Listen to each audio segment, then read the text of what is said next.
Diálogo directo.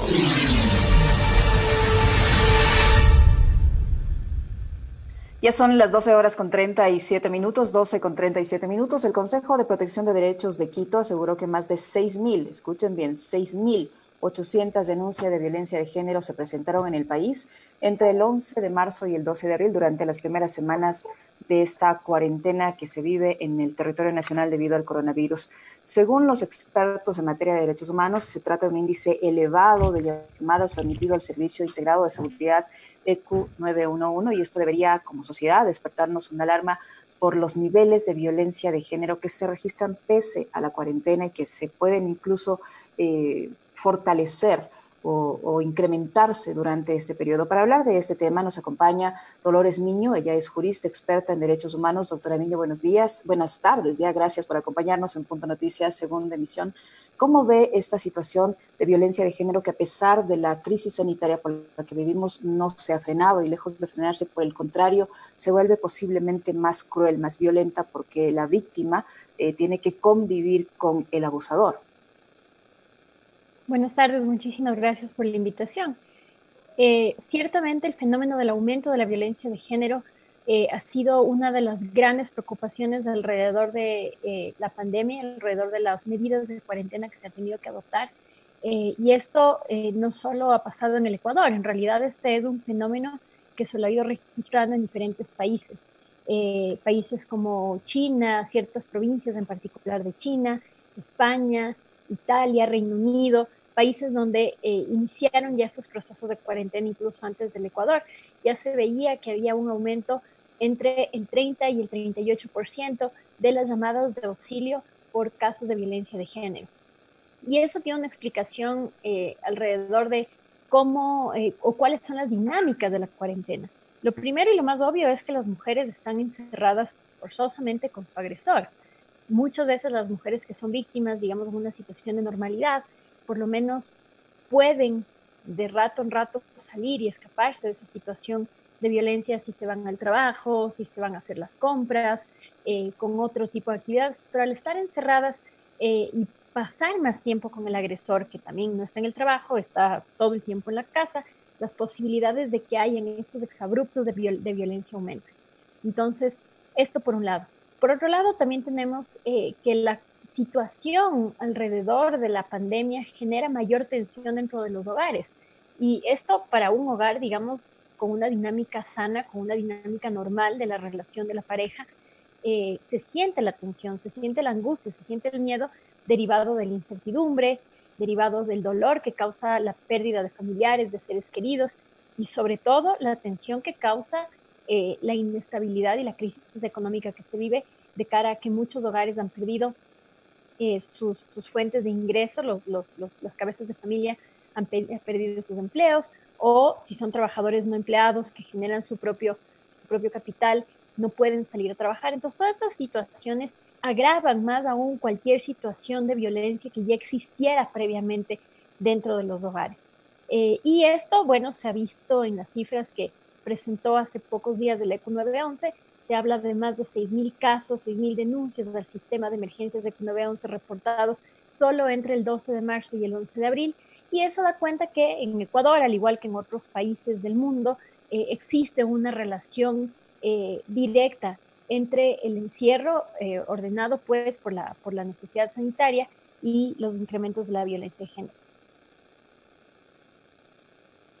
Doctora Miño, las cifras que se conocen son de las personas que logran hacer una llamada, pero al estar conviviendo con el agresor, muchas posiblemente no llegan ni siquiera a reportar un caso de violencia de género. Con esto quiero decir que tal vez estas cifras que manejamos ahora son un subregistro, y posiblemente cuando esto termine, en algún momento que eso termine, podamos conocer en realidad los casos de violencia que se han generado durante esta época de cuarentena. De acuerdo. En general, los casos de violencia que se reportan, al igual que los casos de femicidio, siempre son un subregistro, porque en realidad, no sé si me escuchan. ¿Sí? Siempre, en realidad, no es el número de mujeres agredidas nunca es igual al de las mujeres que denuncian. Siempre tenemos que esperar que en esos datos hayan la cifra real sea un poquito mayor. En el contexto que estamos viviendo ahorita, esto es particularmente cierto porque pensemos en la dinámica del encierro. En la dinámica del encierro, la mujer está todo el rato con su agresor al lado. Los agresores además tienen unas características de personalidad particulares, son posesivos, son celosos, no le dejan mucho espacio a la mujer víctima de violencia para que respire o para que haga sus cosas, y son particularmente celosos de lo que hacen las mujeres con su teléfono, por ejemplo. Están chequeando todo el rato con quién estás hablando y qué estás haciendo. Entonces, en este contexto, vivir con un maltratador que tienen este tipo de características de personalidad posesiva, dificulta que las mujeres puedan hacer la llamada. ¿Cuál es la respuesta que se ha dado en otros países? En países como Argentina, en países como en España, la respuesta que un poco responde a la realidad del encierro y a la posibilidad real que tienen las mujeres de hacer estas llamadas, es establecer, por ejemplo, canales de comunicación vía WhatsApp, que parece una cosa súper simple y es un poquito boba, pero en realidad sí ayuda mucho porque la mujer no tiene que levantar el teléfono y decir, hola, me están maltratando, en frente de su agresor, porque además le puede generar un arrebato de violencia todavía mayor. Claro, un problema adicional. Por supuesto, entonces establece este mecanismo que parece simple, pero que en realidad muchos países no lo han adoptado y que apunta, me parece a mí, a garantizar la discreción en las llamadas de auxilio. En un contexto donde la mujer está encerrada con su agresor, no va a poder exteriorizar, verbalizar dentro de la misma casa que está siendo víctima de violencia. Pues, decirle a una mujer, coge el teléfono, llame y avise, es hasta cierto punto no entender la realidad de la violencia doméstica, no entender la realidad del encierro y no conocer la psicología del agresor. El agresor no se va a frenar porque le oye a la esposa, a su pareja, pide una llamada de auxilio. Lo que va a hacer es volverse más violento. Entonces, si es que la víctima vive en una casa un poco grande, con muchos cuartos, tal vez puede irse a hacer la llamada a otro lado, pero esa no es la realidad de todas las mujeres. Muchas mujeres, muchas familias en realidad están pasando hacinamiento en casas que no superan los 70 metros cuadrados, familias grandes. Entonces, hay que pensar en estas situaciones y en estos contextos a la hora de elaborar respuestas. Entonces, claro, lo que estamos viendo es que hay un número considerable, 6.000, pero se reportaba que por día antes se registraban 260 y ahora casos de violencia y ahora son 235. Entonces, un análisis simple de esto podría decir, no, pues entonces han bajado, pero en realidad no es eso. La realidad es que las mujeres, como no pueden salir, no pueden denunciar y estando dentro de su casa, la llamada de auxilio se vuelve prácticamente un servicio que no llega a adecuarse a la realidad que están viviendo. Doctora Miño, en estas circunstancias se han generado algunas alternativas, como el hecho de la denominada canasta roja para casos de violencia de género y para apoyo psicológico que emprende la prefectura de Pichincha. Esta y otras iniciativas de alguna manera contribuyen a enfrentar esta situación, tomando en cuenta las limitantes que el mismo estado de emergencia y la cuarentena tienen. Sí, por supuesto. Y el tema de la canasta roja igual se lo hizo en otros países, me parece que era el botón verde o algo así que se hacía en Argentina, donde las mujeres iban por ejemplo, si una mujer el día que puede salir, se puede ir a la farmacia o se puede ir al supermercado y al cajero del supermercado le da esta alerta que es una especie de código y le dice quiero una canasta roja, entonces la persona del supermercado ya tendría que saber que ese es un código de auxilio y llamar a las autoridades y pedir el auxilio. Son mecanismos que yo creo que nos exigen ser un poco creativos de cara a la emergencia. La emergencia en realidad creo que a todos los sectores nos ha exigido creatividad, nos ha exigido respuestas rápidas y sobre todo respuestas efectivas. Entonces, sí podría ser un buen mecanismo adicional, tomando en cuenta también que la posibilidad de las mujeres de salir en realidad es mínima. Y nuevamente, cuando se convive con un agresor, las posibilidades de salir de las mujeres en realidad son todavía menores, porque la personalidad del agresor en general tiende a impedirle la salida, impedirle la libertad, coartarle los medios económicos. Entonces no podemos esperar que las mujeres tengan libertad de salir al mercado, por ejemplo. Porque un maltratador que es un maltratador físico, muy probablemente lo sea en lo psicológico y lo sea en lo patrimonial. Pero para un grupo de mujeres será, por supuesto, una alternativa válida. Más bien yo creo que en este caso lo que hay que hacer es no apoyarnos en un solo mecanismo, ni solo en la llamada en el 911, ni solo la estrategia de la canasta roja, sino generar una diversidad de mecanismos, de tal suerte que... Una especie de plan de autoprotección, porque tomando en cuenta estas limitaciones de la cuarentena, del vivir con el abusador, con la persona violenta, ¿qué posibilidades tiene la víctima de defenderse? Porque hasta esperar que termine la cuarentena y acudir a las instancias legales pertinentes, hacer todas las diligencias que eso merita, puede terminar incluso muerta. Sí, por supuesto, y en realidad en otros países, en España, por ejemplo, ya han habido casos de mujeres y niñas que han muerto en manos de sus agresores en el contexto del confinamiento porque no podían salir, no podían escapar, y con toda esta situación de tensión exacerbada que se está viviendo en las familias.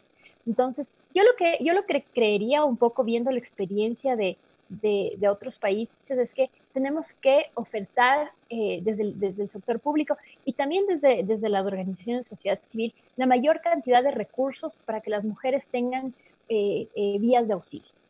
Y este es un punto importante. En otros países, y también ha sucedido en Ecuador, las organizaciones de sociedad civil también están habilitando números de emergencia vía WhatsApp o vía llamada telefónica.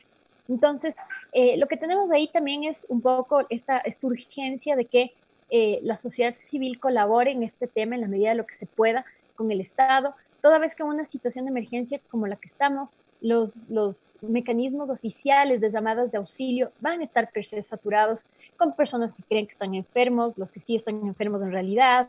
Entonces, en realidad, ¿qué tan efectivo es un mecanismo de llamada de auxilio que está saturado por otro tipo de llamadas? Ahora, entiendo que la Secretaría de Derechos Humanos tiene una unidad de protección especial o protección integral, donde en diferentes provincias también se han habilitado distintos números. Lo ideal con esos números sería que no solo funcionen vía llamada, sino también vía mensaje de texto o vía WhatsApp. Porque hay que pensar muchas cosas, hay que pensar en los minutos del celular que tiene la posible víctima, si tiene o no tiene conectividad a Internet. Entonces, la idea sería que se cubran todos los frentes y que se les dé a las mujeres la mayor cantidad de oferta de mecanismos de auxilio que ellos pudieran activar de acuerdo a sus situaciones particulares.